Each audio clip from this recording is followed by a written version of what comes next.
Assalamualaikum warahmatullahi wabarakatuh. Apa kabar semuanya? Semoga kita dalam keadaan sehat ya. Hari ini di mata pelajaran simulasi dan komunikasi digital, kita akan memasuki materi baru tentang presentasi yang efektif. Dengan kompetensi dasar 3.6 menerapkan teknik presentasi yang efektif dan 4.6 melakukan presentasi yang efektif.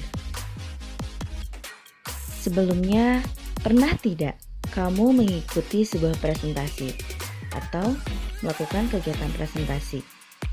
Nah, presentasi itu sendiri adalah kegiatan menyampaikan informasi kepada orang lain dalam situasi tertentu untuk satu tujuan dengan menggunakan teknik dan media yang terencana.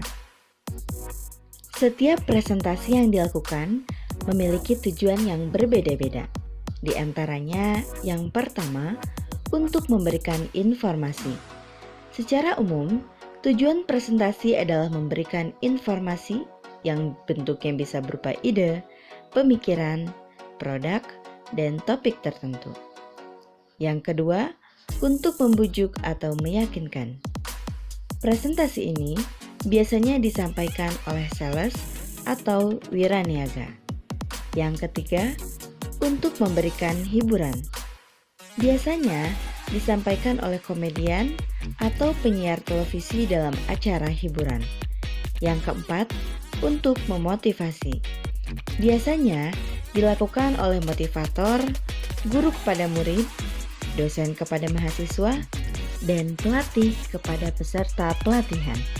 Yang kelima, untuk mempromosikan produk kepada para pembeli.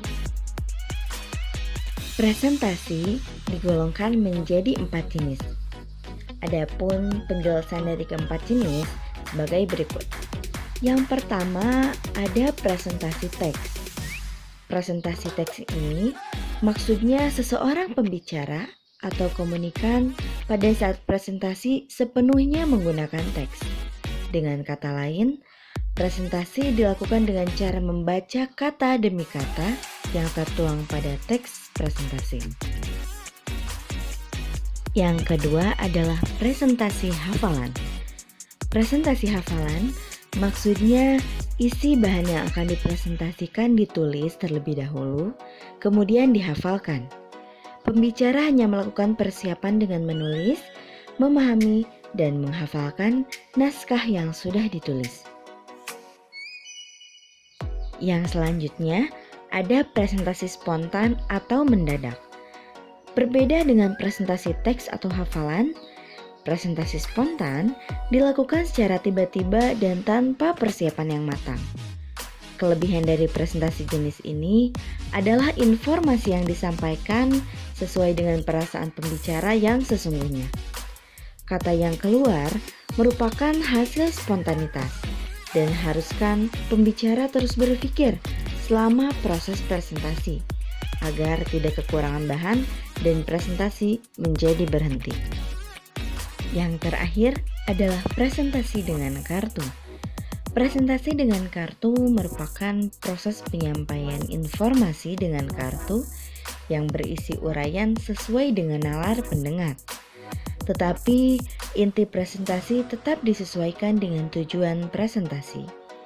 Dengan kemajuan teknologi informasi, model ini dilakukan dengan kartu elektrik dalam bentuk PowerPoint. Komponen yang harus ada dalam kegiatan presentasi diantaranya yang pertama, komunikator. Komunikator ini adalah orang yang menyampaikan presentasi. Yang kedua, audiens atau pendengar, yaitu orang yang mendengarkan presentasi. Yang ketiga, pesan. Pesan yang dimaksud di sini adalah pesan yang disampaikan dalam presentasi. Yang keempat adalah media. Media maksudnya cara penyampaian pesan kepada audiens. Presentasi bisa dilakukan secara lisan langsung di hadapan banyak orang atau dengan media yang lain seperti slide presentasi. Yang kelima adalah efek. Tujuan presentasi adalah tercapainya pesan kepada audiens. Setelah selesai presentasi, efek apa yang diharapkan oleh komunikator kepada para audiens. Untuk dapat melakukan presentasi yang baik, ada beberapa hal yang harus diperhatikan. Yang pertama, kita harus membuat persiapan yang baik. Yang kedua, kita harus melihat penampilan kita sebagai komunikator. Yang ketiga, kita juga harus memaksimalkan penggunaan alat bantu. Dan yang keempat, kita harus bisa menciptakan interaksi dengan audiens, baik itu dengan selingan humor yang memang sesuai dengan tema dari presentasi yang disampaikan.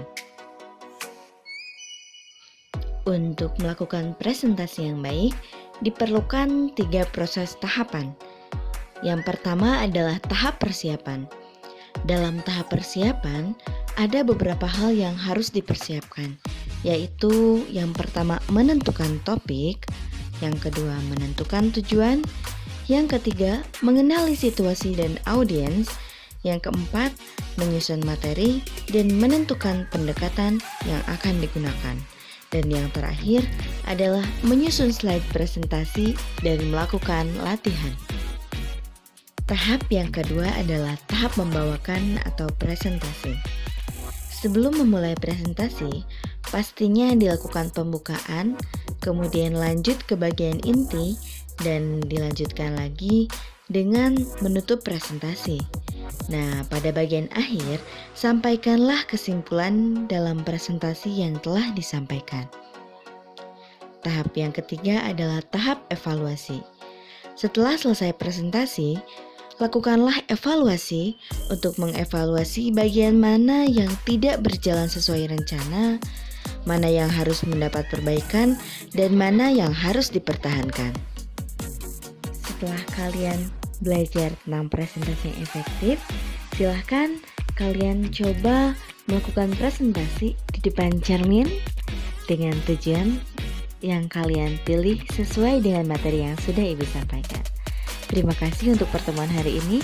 Wassalamualaikum warahmatullahi wabarakatuh.